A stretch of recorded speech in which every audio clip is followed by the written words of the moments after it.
Mesdames et messieurs, bonjour. Nous sommes encore avec les journalistes sur le plateau de Business 24 Africa, la première chaîne panafricaine d'information économique. Et pour cette émission d'échange de l'actualité économique, nous recevons deux journalistes, la presse écrite et la presse en ligne.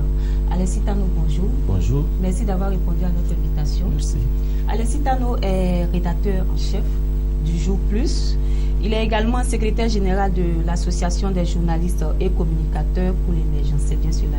Tout à fait. Et Eugène Da, bonjour. Bonjour madame. Eugène Da est de la presse en ligne. Eugène Da est rédacteur en chef du site artici.net. Et il est également secrétaire général de l'Union de la presse en ligne. Merci d'avoir répondu à notre invitation. Merci beaucoup madame. Alors, deux thèmes vont meubler nos échanges. La filière ananas de la gloire à la décadence, quelle solution pour la relance? Le deuxième thème, le taux de croissance économique en Côte d'Ivoire. Abordons sans transition le premier thème. Dans les années 50, le secteur fruitier a fait les beaux jours de l'économie ivoirienne. L'une des spéculations phares de ce secteur, notamment l'ananas, connaissait un véritable boom. L'origine Côte d'Ivoire représentait 95% du marché européen, ce grâce à une politique d'industrialisation des plus dynamiques. Des conserveries Salsi, Ono, la Nouvelle Siaka et la SAFCO y ont joué un rôle déterminant. Mais aujourd'hui, toutes ces unités agro-industrielles ne fonctionnent plus. Alors je vais me tourner vers les journalistes. D'abord Alessi Tano, qu'est-ce qui n'a pas marché avec toutes ces conserveries? Quand je prends par exemple le cas de la Salsi, Ono, qui était spécialisée dans le traitement des fruits et des jus. Cette usine qui était en plein essor à l'époque avait un chiffre d'affaires de près de 5 milliards dans les années 75. Merci beaucoup pour l'occasion que vous nous donnez d'évoquer un peu ces situations qui se font, ma foi, très mal quand on voit ces structures qui ont aidé la Côte d'Ivoire, qui sont des piliers essentiels de l'économie de la Côte d'Ivoire, mais qui aujourd'hui sont tombés en décadence. Ça fait vraiment beaucoup mal d'en parler. Mais il faut dire qu'à cette situation, il y a plusieurs raisons. Il y a plusieurs raisons. Ma foi, il faut évoquer la question des trésoreries. Oui, c'est ça. La question de gestion des entreprises n'était pas très souvent fiable, n'était pas très souvent efficace, qui ont conduit ces entreprises, ces sociétés à mettre la clé sous le paillasson. Il y a des questions aussi parfois de confiance entre les acteurs, les producteurs, la structure. Vous savez, dans le temps, il y avait la sorte d'effet, la Société pour le développement des fruits et légumes qui s'occupait des choses. Il y avait la crise de confiance et les planteurs ont vu en ses responsables les auteurs des difficultés qu'ils connaissaient. Il y avait tous ces problèmes-là. Et puis il y avait la question du développement. Vous savez, il y avait deux types d'ananas. L'ananas de conserverie et l'ananas d'exportation. Et puis les gens estimaient que l'ananas de conserverie, l'ananas de conserve, pardon, n'était pas beaucoup plus rentable que l'ananas d'exportation. Donc les gens sont allés vers l'ananas d'exportation, ce qui a fait que les chiffres d'affaires ont baissé et ça a créé la chute qu'on a connue et les entreprises qui ont connu toutes ces difficultés. D'accord. Alors j'ai évoqué le cas de la Salsi Ono. Il y a aussi la Nouvelle Siaka Bonois qui a été créée en 1970, qui est totalement en ruine et est envahie par la broussaille.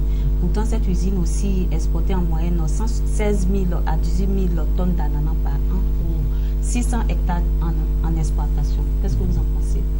Oui, il faut relever le fait que la production ayant baissé, les sociétés n'étaient pas à même de rouler à leur rythme normal. Donc voilà, donc toutes ces difficultés ont fait qu'il y a une chute drastique des fruits et des activités qui étaient menées dans ces structures. Donc vous comprenez que les planteurs qui n'étaient pas contents du tout, qui étaient mécontents de la production, mécontents de la façon de traiter. Et puis il faut relever le fait que à un moment donné, il y a eu stagnation des prix. C'est ça. Voilà.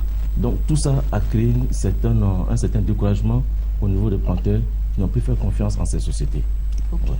Alors je vais me tourner vers Eugène et on va parler maintenant de Tia Salé. Voilà, nous avons quitté la zone de Bono, on parle maintenant de Tia Salé. Tia Salé qui a été aussi une zone de production de l'ananas, c'est aussi la même réalité parce que là-bas il y avait la SAFCO qui est la société africaine de conserve qui ne fonctionne plus aussi. Pourtant cette usine-là avait une capacité de transformation de 20 000 tonnes de fruits par an. Okay. En fait, pour rejoindre même Tano sur l'évolution en dents de scie de la filière, pour dire que dans les années 50, vous parlez tantôt des années 50 où l'ananas faisait les bons moments de la Côte d'Ivoire avec 95% d'exportation sur le marché européen.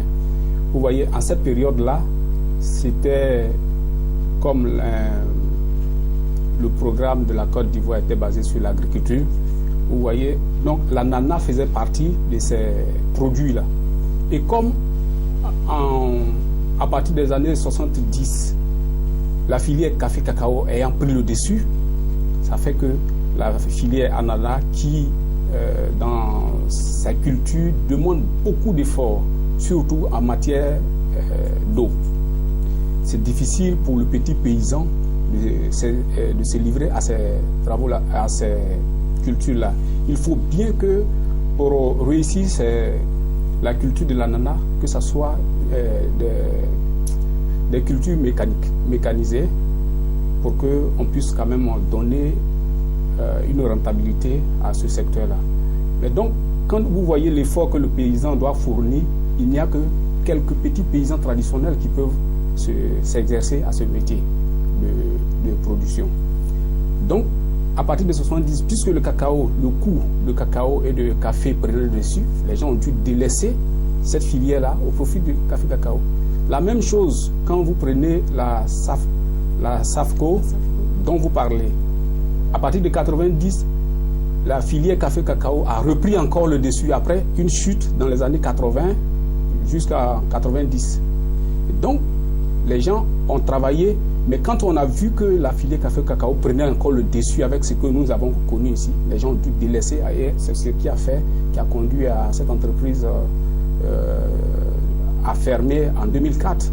Donc, pour vous dire que cette filière-là, ce n'est pas, la culture-là ne se fait pas comme ce que nous observons avec la filière café-cacao qui ne demande pas assez d'efforts, assez de moyens pour l'exercer. Donc c'est ce que je pense qu'on peut retenir de ce qu'il y a dans ce secteur-là. D'accord. Alors parlons maintenant des exportations et de la consommation intérieure qui montre la chute drastique de cette filière. Au niveau des exportations, après avoir atteint 210 000 tonnes en 1999, elles ont régulièrement baissé pour atteindre 25 700 tonnes en 2013 et 2014.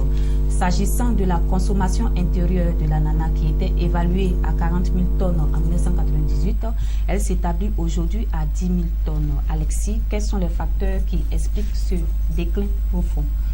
La réorganisation de la filière avec la crise de l'OPAMSI? Oui, il y a effectivement la question de crise, la question liée à l'organisation de la filière. Vous savez, quand dans une maison on se bat, on n'arrive pas à s'occuper même des enfants. Donc, vous voyez, la filière a été laissée pour compte pour des intérêts que chacun connaît, et la filière a été abandonnée. Il y a eu la crise que nous connaissons aussi qui n'a pas permis aux gens d'entretenir, la crise que la Côte d'Ivoire a traversée dans le temps, n'a pas permis aux planteurs de s'occuper normalement de leurs plantations. La question d'insécurité étant, les gens ont même abandonné les plantations. Il y a ce qu'on appelle les nouveaux marchés. Quand tu prends en Thaïlande comme ça, qui fait près de 40% de la production, quand tu prends le Costa Rica, tu prends le Brésil, qui ont immergé tout le marché international, on voit que la part qui revenait à la Côte d'Ivoire était vraiment réduite à une portion congrue. Donc, on comprend tous ces facteurs ont fait que la qualité, et puis souvent la qualité aussi, les gens, la Côte d'Ivoire qui produisait en majorité la caennis a été délaissée au profit de la qualité qu'on appelle la qualité la plus sucrée, développée en Costa Rica, variété MD2 ou Victoria, qui avait la faveur du marché européen. Donc tout ça, les uns mis dans les autres, comprenez que vraiment la situation de la Côte d'Ivoire n'était pas agréable. Donc ce que je comprends, c'est que la Côte d'Ivoire a manqué d'anticipation avec cette variété. Absolument, absolument. On n'a pas eu de mesures nécessaires, on n'a pas eu la vision nécessaire pour trouver des solutions de rechange, pour trouver d'alternatives, et ce qui a fait que nous avons coulé. Alors, Eugène, vous partagez les mêmes points de vue que Alexis, oui, la réorganisation de la filière? Évidemment, oui. C'est une politique qu'il faut mettre en place, la politique agricole qui était basée sur les encouragements avec la Coupe nationale du progrès qui n'existe plus. dans les secteurs, dans différents secteurs, ceux qui émergent, on les encourageait, mais étant donné que ceci n'existe plus et connaissant les difficultés que les uns et les autres peuvent rencontrer, bon, c'est tout à fait évident quand ceux qui sont appelés à diriger ces secteurs-là n'ont pas de vision, qui n'anticipent pas sur ce qu'il faut faire, qu'est-ce qu'on peut faire. Nous sommes sur un marché concurrentiel, qu'est-ce qu'il faut faire pour contourner ou bien pour être plus performant, mais évidemment qu'on va couler. Alors, il a évoqué la réorganisation de la filière avec la mise en place de l'interprofession pour appuyer fortement la filière. Qu'est-ce que vous en pensez? Mais tout secteur, toute activité a besoin d'organisation. S'il n'y a pas d'organisation, que chacun doit faire ce qu'il veut, mais il va de soi que le secteur ne va pas être porteur. Parce que si des gens peuvent venir sur le marché et puis dire que je prends à ce prix, je prends à tel prix, bon, vous voyez que ça ne va pas encourager et ça ne va même pas permettre au secteur d'émerger. Donc c'est pour ça que dans toute structure ou bien tout secteur d'activité, il faut une organisation. Quand l'organisation est bien scellée, il n'y a rien à faire. Les gens s'entendent. Quand on vient vous rencontrer, on dit on a besoin de telle chose, on dit bon, prenez attache avec notre structure pour que vous discutiez, pour qu'on soit d'accord sur un principe. En ce moment, il n'y a plus rien à faire. C'est ça qui fait qu'aujourd'hui, la filière café-cacao, si l'organisation qui est mise en place, si les gens, comme les gens respectent, vous voyez que ça tourne tant bien que mal, mais ça va quand même. Mais les autres secteurs, c'est le laisser aller et les guerres de positionnement. Chacun veut s'attribuer la paternité ou bien veut penser qu'il peut mieux faire que l'autre au lieu de s'entendre sur le minimum pour l'intérêt du secteur. Bon, c'est ça qui fait que la nana, surtout que ses activités, comme je le rappelais tantôt, c'est difficile. Il faut des zones de production où il y a assez d'eau. Mais un cultivateur, un petit cultivateur ne peut pas se mettre là et puis aller ramasser des miettes à côté de peut-être le kilo à 120 francs ou bien 140 francs, alors que le café cacao, ça peut donner 800 francs, 1000 francs le kilo. Mais il va de soi que les gens vont abandonner cette filière. D'accord. Alors, quelle solution maintenant pour la relance? On a parlé des difficultés qui minent la filière. Quelle solution? À mon avis, il faut que le secteur de l'ananas soit une priorité pour l'État. Voilà. Que ça soit réorganisé comme dans la filière coton-nacao, il y a une seule autorité qui dirige, qui organise tout. La chaîne, on la connaît. C'est les producteurs, les intermédiaires, les exportateurs, et puis l'État qui intervient pour faire la régulation. Dans le secteur de l'ananas, jusque-là, on ne l'a pas prévu. Voilà. Donc l'État doit injecter beaucoup de moyens aussi. Il faut susciter la culture de l'ananas, encourager la culture de l'ananas avec l'encadrement des jeunes producteurs. Pour ça, je pense que l'État devrait pouvoir aider le secteur, la filière à se relever. D'accord. Alors, et est-ce qu'il ne serait pas intéressant de mettre toutes les filières au même niveau pour le secteur de l'ananas? En tout cas, c'est ce que je pense. C'est un secteur comme tout autre. Si l'État réussit à organiser le secteur café-cacao, le secteur anacarde coton, le secteur EVA culture, donc tout ça là, on peut faire la même chose pour ce secteur-là. Et encourager, pour moi, ce que je pense là, il faut encourager surtout la consommation intérieure. Il faut la consommation nationale. Afin que la petite production que nous pouvons avoir là, on puisse quand même l'exploiter ici, la consommer ici. Si on le fait, ça va encourager des gens eux-mêmes à exercer l'activité. Vous voyez, quand on va dans les villages, quand les parents font des produits et font leur culture, il y a au moins quelques gousses d'ananas qu'ils plantent dans leur plantation. Ça, c'est pour la petite consommation. Mais si on fait de façon industrielle comme on est en train de faire et qu'on encourage la consommation intérieure avec la création, en ressuscitant surtout les entreprises de conserverie, ouais, ça va permettre quand même de booster la filière. Et je pense que vraiment mettre en place une structure pour encadrer les producteurs serait vraiment l'idéal pour aider le secteur. Alors aujourd'hui, on constate que la vie des producteurs rime avec désespoir et abandon. Les producteurs qui s'adonnent à la filière comme l'agriculture. Alors quel message vous avez à lancer à l'endroit de ces producteurs-là? Bon, il va de soi que quand ça marche, On n'a pas besoin de même faire la publicité. Eux-mêmes seront attirés. C'est le mode d'organisation dont nous parlons tantôt qui a fait que les gens ne s'y intéressent pas. Dès lors qu'on s'intéresse à la filière, dès lors qu'on injecte assez de moyens, les gens seront tentés de venir parce que là-bas, je vous assure, il y a de la matière, ça peut donner beaucoup d'emplois. Donc ce qu'on peut dire, c'est de demander aux jeunes de s'intéresser, surtout à l'ananas, demander à ce qu'on injecte beaucoup d'argent pour les encadrer. Oui. Parce qu'en y arrivant, si on sait qu'il y a de l'encadrement, on sait qu'il y a des gens pour s'occuper, on sait qu'il y a une structure qui est là pour s'occuper des gens, je pense que les gens ne seront pas déçus de la filière. D'accord, donc un appel à lancer à l'endroit de l'État pour terminer. Oui, l'État doit mettre les moyens, l'État doit prendre la filière comme une priorité, au même titre que le café, la nata, le coton. Merci beaucoup. Oui, Eugène, pour terminer sur ce point. Oui, je pense la même chose, parce que je pense que pour la filière, là, si l'État ne met pas les moyens, vous voyez, les zones industrielles, comme récemment je regardais une émission télé, les zones industrielles comme la zone d'Abengourou, toutes les plantations ont été envahies par la culture de l'EVA, au point où aujourd'hui trouver à manger c'est difficile. Or, ce que l'homme ne peut pas ne pas faire, c'est il ne peut pas ne pas manger. Ça, personne ne me dit que par jour, il peut se priver de nourriture. Or, si on met l'accent sur ça, c'est une activité qui peut permettre quand même de régler un certain nombre de choses. L'ananas, c'est vrai, quand on la cultive, ça fait, je crois, 9-12 mois pour la récolte. Voilà. Donc, de façon cyclique, on peut exploiter plusieurs fois l'espace. Alors que ces cultures pérennes, comme les VA, le café, cacao, ouais, ça occupe les espaces de façon permanente.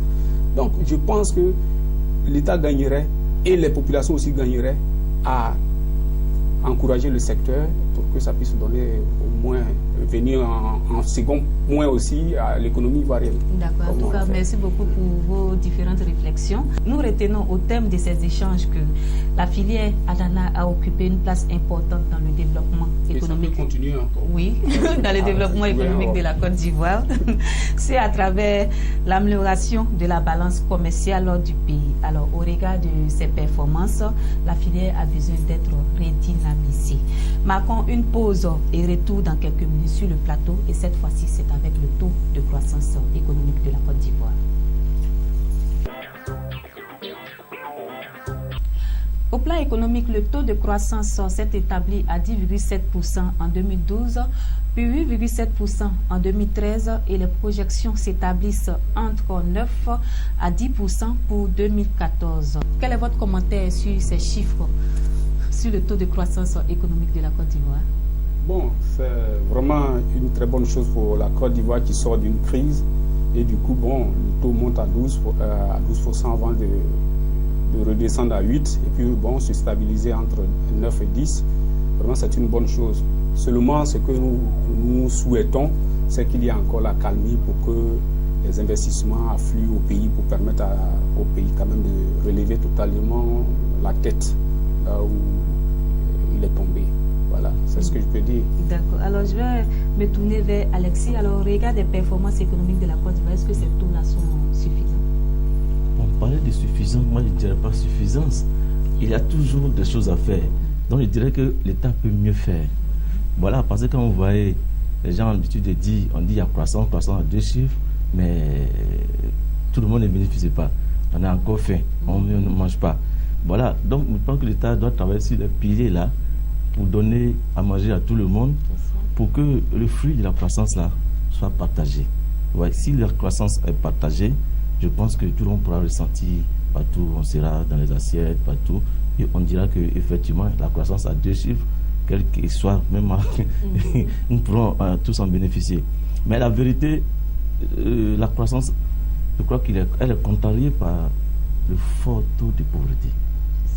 La pauvreté fait que tout le monde ne peut pas bénéficier, sinon tout le monde ne voit pas cette croissance dont on parle, qui reste vraiment un terme qui est réservé aux initiés.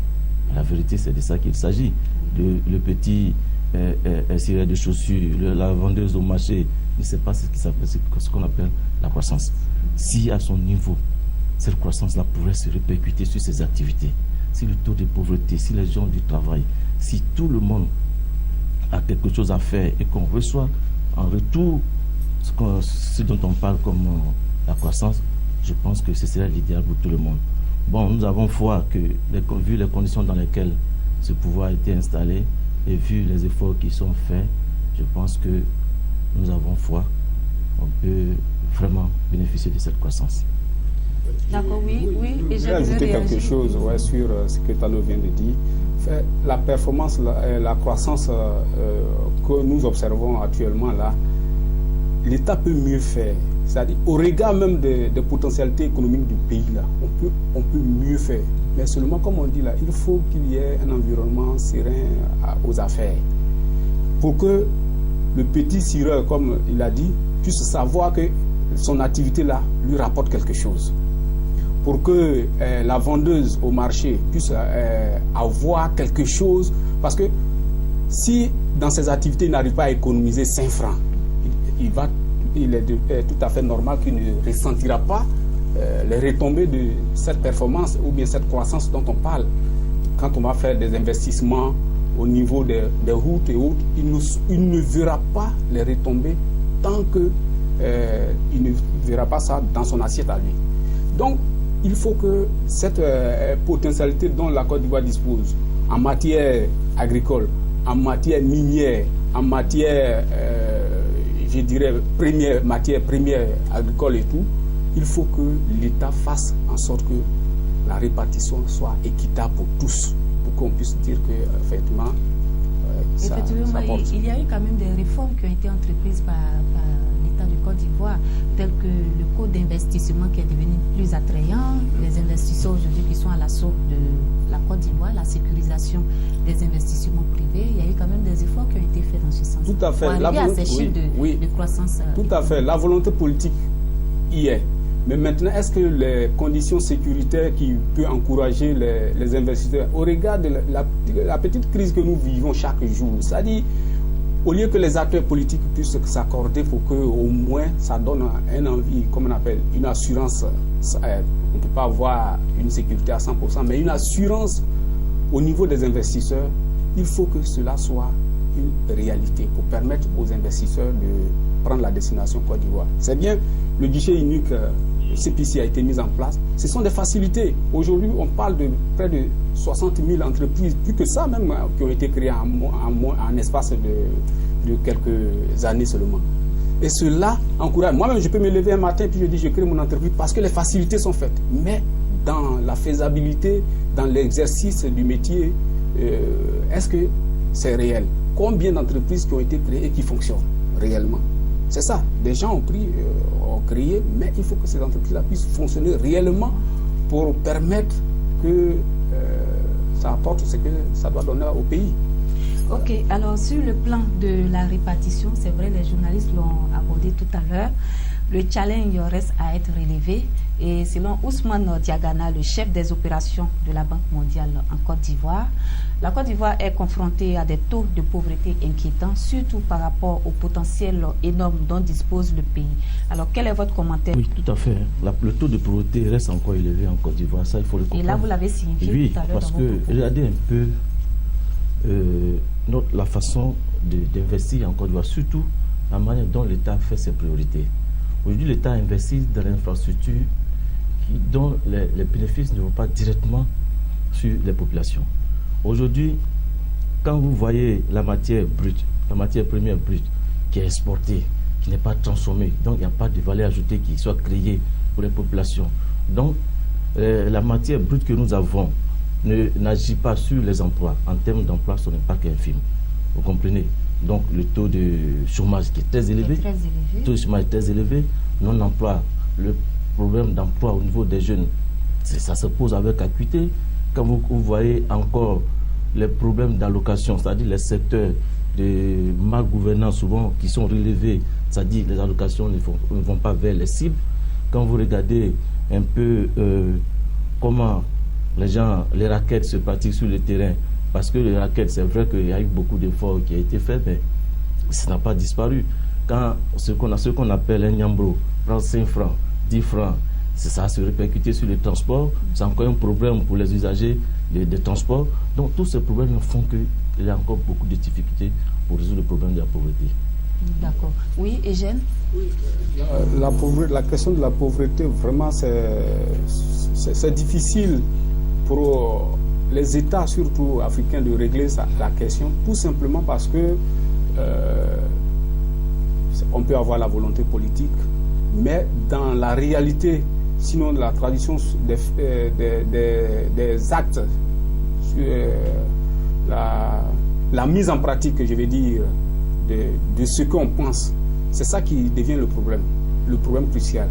Parce que, vous voyez, dans la formation des élèves, le profil qui leur convient dès le départ, les gens choisissent les filières, mais les débouchés, il n'y en a pas.